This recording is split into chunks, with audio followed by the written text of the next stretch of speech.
तो मुझे लगता है कई महिलाओं की इज्जत बच जाती, कई लोगों की लूट रुक जाती, कई लोग फंसने से बच जाते, क्योंकि ये मामला बहुत सालों से चल रहा था, बहुत दिन से चल रहा था। और जिस एरिया में इतनी बड़ी पुलिस की तादाद होने के कारण उनको पता नहीं हो सकता, ऐसा हो नहीं सकता।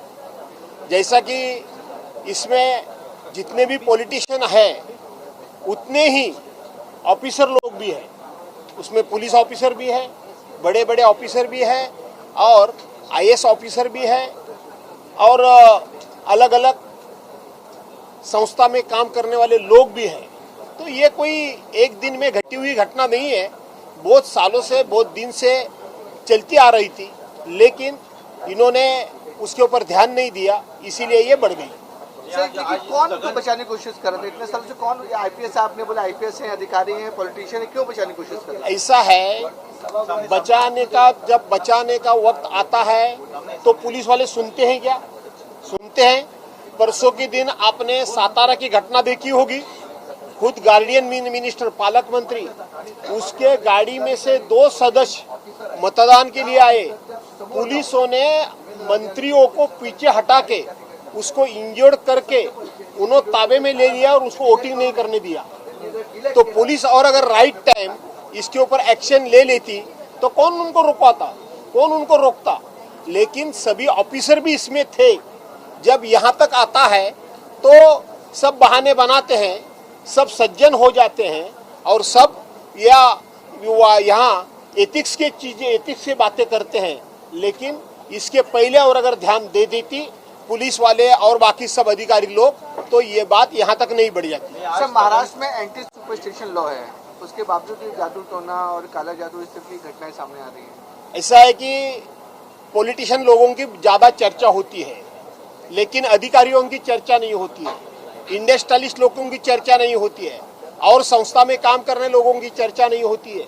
पॉलिटिशियन की चर्चा होती है तो अच्छी ही बात है, लेकिन जो लोग यहाँ गए, जो लोग इसमें शामिल है, उनको शर्म आनी चाहिए थी। हम पुरोगामी महाराष्ट्र के सदस्य हैं, हमने यहाँ वो कौन सा कानून, वो कानून लाया है हमने, अंधश्रद्धा निर्मूलन कानून हम लाते हैं। हम छत्रपति शिवाजी महाराज के वंशज खुद को कहलाते हैं और पुरोगामी महाराष्ट्र के हम नागरिक कहते हैं। और ऐसी लज्जा आने वाली चीजें, बातें करते हैं लोग, उनके ऊपर सख्त से सख्त माननीय मुख्यमंत्री महोदय ने कार्रवाई करनी चाहिए, ऐसा मैंने अभी हाउस में आग्रह करा। स्थगन प्रस्ताव लाने की बात की विपक्ष ने, पीएम कह रहे कि कल इस पर विस्तार से चर्चा करेंगे। ऐसा है कि अध्यक्ष महोदय ने विरोधी पक्ष का जो स्थगन प्रस्ताव था वो प्रस्ताव उन्होंने स्वीकार नहीं किया, उसको उन्होंने खारिज किया। तो हम लोग तो आक्रामक हो गए और हमने ये मांग की, खुद करके मैंने खुद मांग की कि हमेशा का रिवाज ये है, इतनी बड़ी घटना जब घटती है और अधिवेशन शुरू रहता है तो गवर्नमेंट ने खुद सामने आके निवेदन करने का पहले से एक रिवाज है, निवेदन करना चाहिए। लेकिन ये बात गवर्नमेंट पहले से छिपा रही थी। वो एसआईटी अभी उन्होंने किया कि हमने अनाउंस किया एसआईटी, लेकिन ये एसआईटी बहुत पहले अनाउंस हुआ है, उसकी तारीख सरकार की तरफ से देनी चाहिए और ये एसआईटी के पहले क्या क्या हुआ था ये भी खुलासेवार करना चाहिए था, लेकिन ये सरकार ने किया नहीं। तो जब स्थगन प्रस्ताव हमारा खारिज किया तो मैंने मांग उठाई कि ये गवर्नमेंट का कर्तव्य बनता है कि हाउस में आके बयान करे, हाउस में आके निवेदन करे, हाउस में आके हाउस को मतलब महाराष्ट्र को जानकारी दे।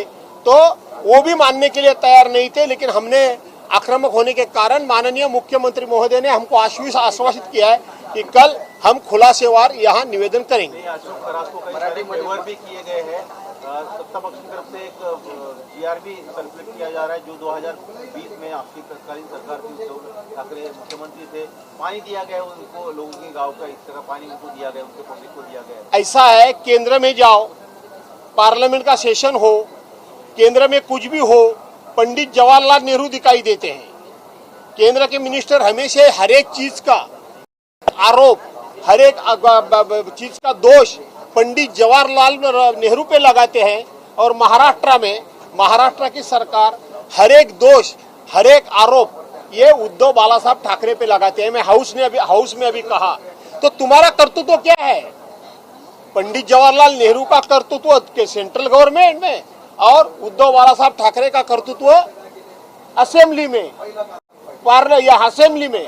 तो विद्यमान सरकार का कर्तृत्व कुछ भी नहीं है, लेकिन भारतीय जनता पार्टी का हमेशा उन लोगों की एक बुरी आदत है की उसको मराठी में कहावत आहे की आपलं ठेवायचं झाकून आणि दुसऱ्याचं बघायचं वाकून, ही भारतीय जनता पार्टीला नेहमीची सवय आहे। तुमच्या कारकिर्दीत काय घडलंय ते सांगायचं राहिलं बाजूला, पाण्याची मीटिंग कुणी घेतली? वो पानी मुझे मालूम है, वो पानी देने के लिए मीटिंग किसने लिया? पानी देने के लिए मीटिंग लिया उद्धव बाला साहब ठाकरे जी का सरकार था 2 साल, उसके बाद में तुम्हारा ही सरकार था, अभी भी तुम्हारा सरकार है। इतनी बड़ी घटना घटने के बाद भी तुमने वो पानी क्यों नहीं बंद किया? तुम्हें क्यों नहीं रोका? मतलब तुम भी उसमें बड़े ज्यादा करके साथीदार वही सत्ताधारी पार्टी के लोग ही है। अशोक खरात हा विषय खूप मोठ्या प्रमाणामध्ये गाजलेला आहे।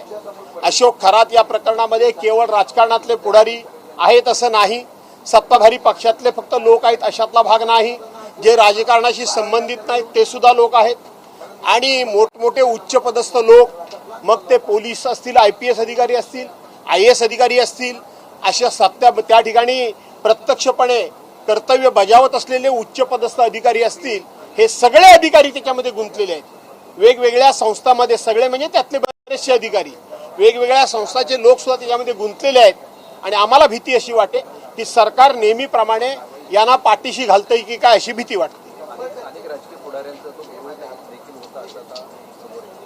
असं आहे, फक्त राजकीय पुढारीच का वाटतात तुम्हाला? मी पुन्हा सांगतो, पत्रकार पण आहेत त्याच्यामध्ये, अधिकारी पण आहेत त्याच्यामध्ये, वेगवेगळ्या संस्थांचे लोक पण आहेत त्याच्यामध्ये।